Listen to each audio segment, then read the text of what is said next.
Alright, so today we are going to replace the fuel pump on this. I think this is a 2000 BMW 323i, and we're going to replace the fuel pump. And I think we're also I'm also replacing the lower and intake boot for it too.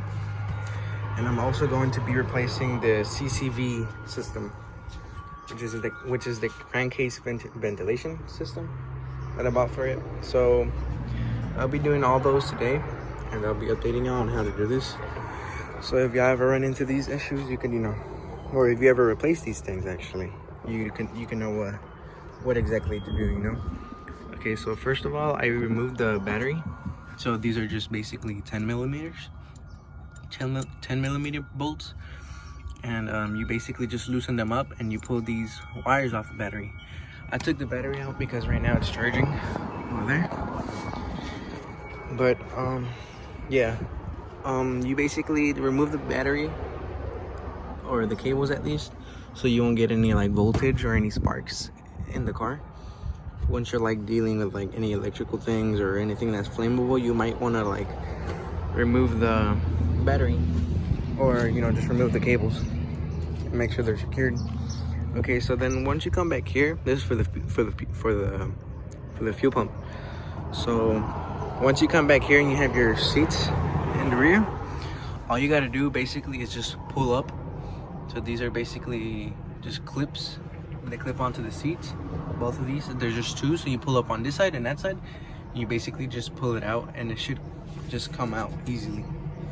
So once those are out, you basically have this area revealed. So then you come back here and you got these 10 millimeter bolts that you're gonna need to remove, and then this whole thing just comes right off. And your fuel pump assembly should be down here, but I'll show you how to get to that in a bit once I remove all these 4 bolts.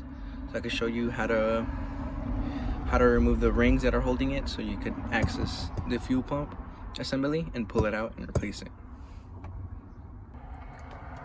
Alright, so once you remove those 4 nuts that are on top of this, you basically just want to pull this back up. You want to pull it up, and that's where you see this clip right here. So you remove this by sliding it back. So this was forward, right? So you got to slide it back. I don't know if you can see that, but okay, so this was forward. You slide this back like so, and then once you got it back like that, you just pull it up and it should come right off. Okay, so I had a little trouble taking it out, but you technically, once it's in there and you're trying to remove it out, what I did was that I got a screwdriver and I basically pried it up from right here. So just pry it up from right there on this little thing right here, this little edge right here that you see right here where my finger's at.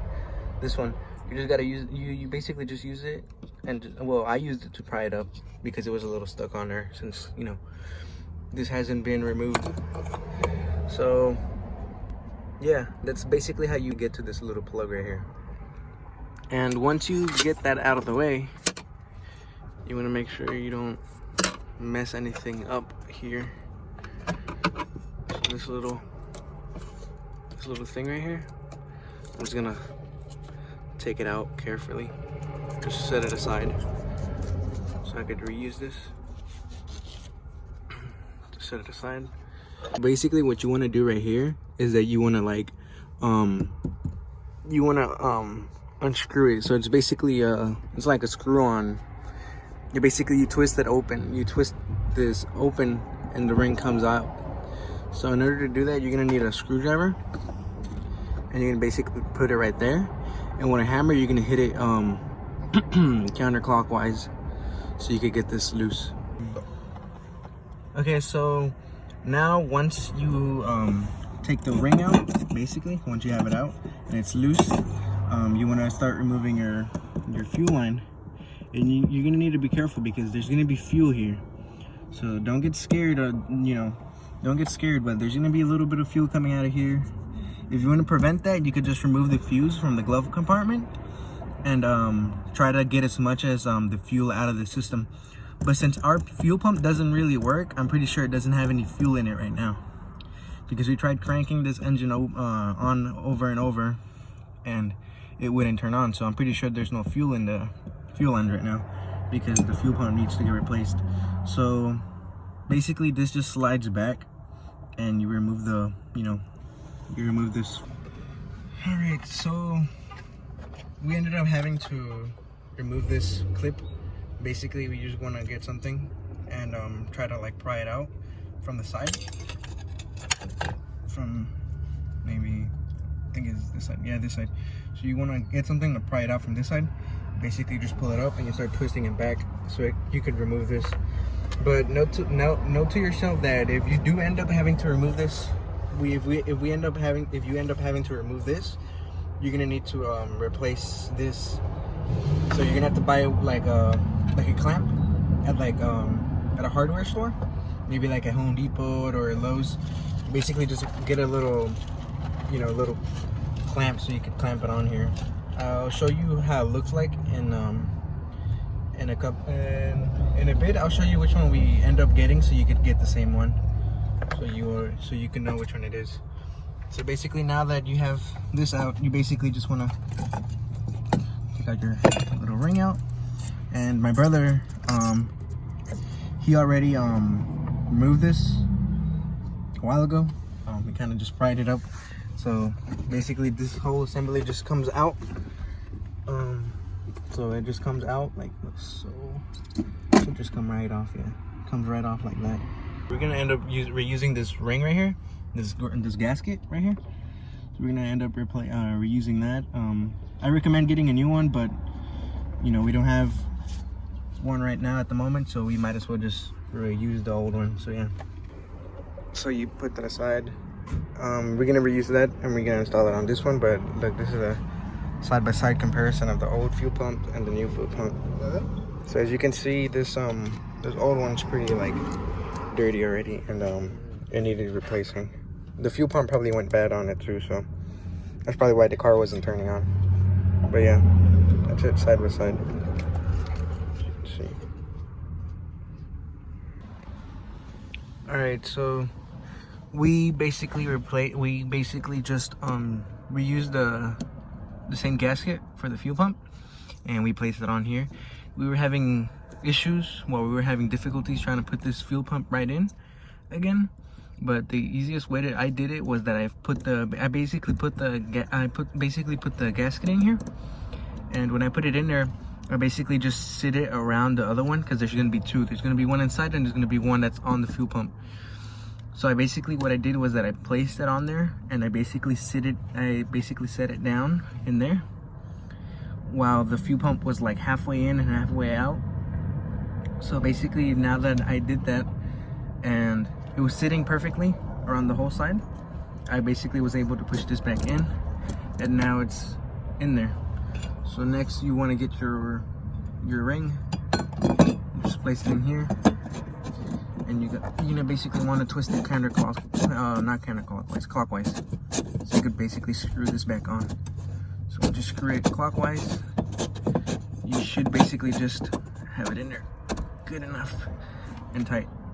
So once you got it in there like that and it's tight by hand, you basically just want to do the same thing with the screwdriver.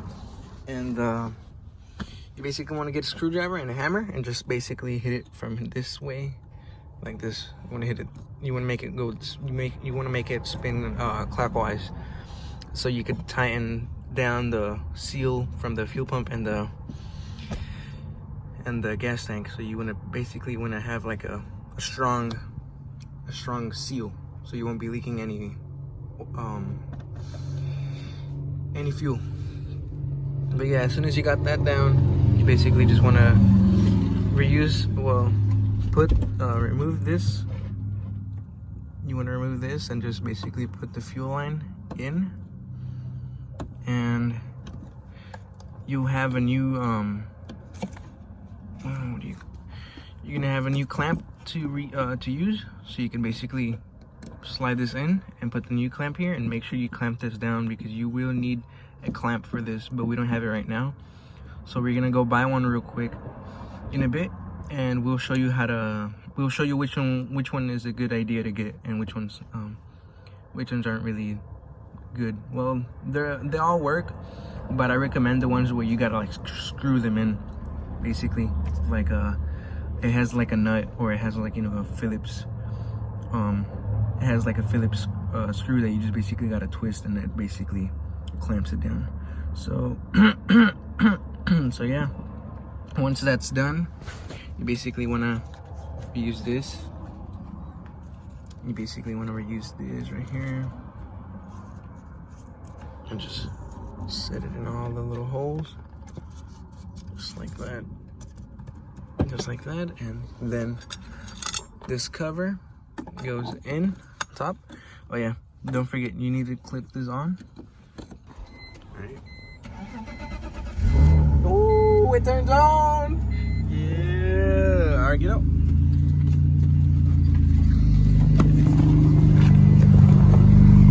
So the car is on now, as you can see.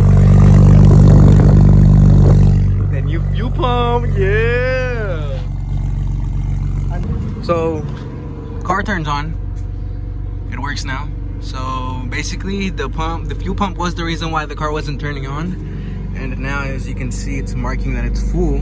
Like a while ago, it was marking that it was empty when it wasn't empty. As you can see, y'all seen how it looked like when we basically took that off, and you seen the fuel all the way to the top. So yeah, the car turns on now and it works. So next up, I'm gonna be replacing the CCV system, and I'm also going to be replacing the lower intake boot and the upper intake boot.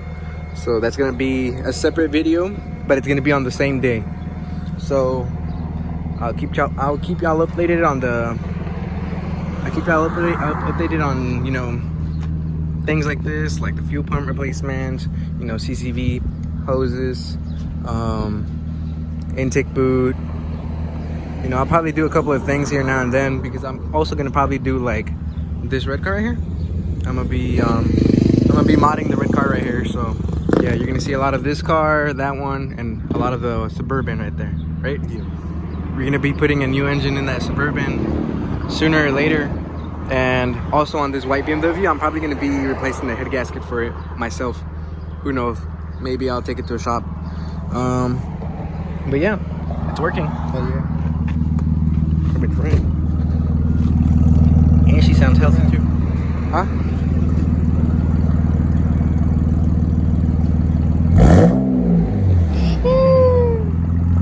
Shit. Alright, you guys, so this is the one we ended up getting, and this is the one that I was telling you guys about. So this is literally what you're gonna have to get from O'Reilly's or AutoZone. So you wanted the small ones, and basically you're gonna wanna basically tighten it down right here, because again, the old one, once you remove it, you can't really reuse this. So you'll end up having to need to use this one. You're gonna end up having to buy a new one and use this. So yeah, you basically just tighten this down, and it should be good, and then you put basically the plate back on, and you should be ready to go. That's basically it. All right. So we went to the store. As you can see from the last clip. We went to O'Reilly's. We got the little clamp for it. But now that that's done, you put the plate back on. You put your 4 10 mils on, and you tighten them down. Now you just want to basically want to put this back on there. I had cut right here because, you know, this was literally getting in the way. It bothered me, so, you know, I just pretty much just cut it so I could, you know, move back and forth. And now you have this like that, and basically you should be ready to basically just put your seats back on. And I'm gonna show you how to do that in the next clip that I'm gonna be doing right now in a bit. I'm gonna show you how to install your seats, and yeah, it's pretty simple. You just basically slide it all in, and you clip both this one and this one. So yeah, that's pretty much it. And make sure to just put these underneath like so. Put this one underneath too, like that. All right, so your seats are basically ready to go back in. can see. So these go inside here. There's a little space for them to go in there on both sides, right there and right here. And then this clips on, but first you need to push it back in first, and then you clip it back on. So you just basically want to push this in from here. Sorry, it's really difficult to do this with my hand. One hand, I mean. And you push down right here. It should clip on like so. Like that. That one clipped in. Now we just need this one. And there you go. It's back in one piece. Fuel pump got replaced. Everything tightened down. And everything should be good. So yeah. I'll update y'all on the next videos that are coming up sooner or later. Probably gonna do that another day because right now I'm pretty tired. I'll update y'all on Instagram and let y'all know when I'm gonna drop a new video, because I do still need to do the CCV system and also still need to do the lower and upper intake boots. So yeah, just stay updated with my Instagram account, which is gonna be on top on the right corner. And yeah, bye.